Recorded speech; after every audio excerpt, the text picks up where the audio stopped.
ক্যান্সারের সঙ্গে লড়ছেন উপস্থাপিকা সামিয়া আফরিন। জনপ্রিয় টিভি উপস্থাপিকা ও অভিনেত্রী সামিয়া আফরিন ২.৫ বছর ধরে ক্যান্সারের সঙ্গে লড়াই করছেন। সম্প্রতি রিভোগ ওয়্যার টু কেয়ার নামের এক প্রদর্শনীতে অংশ নিয়ে তিনি এই তথ্য জানান।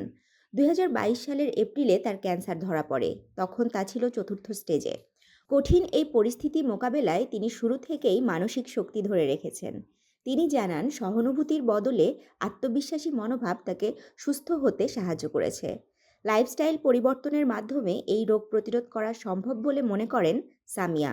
বর্তমানে তিনি ভালো আছেন এবং ক্যান্সার রোগীদের পাশে দাঁড়ানোর এই উদ্যোগকে প্রশংসা করেছেন। একসময় সামিয়া আফরিন ছিলেন টেলিভিশনের পরিচিত মুখ। উপস্থাপনার পাশাপাশি অভিনয়েও দেখা গেছে তাকে। তাশরিফা তৃষা, তরঙ্গ টিভি, ঢাকা।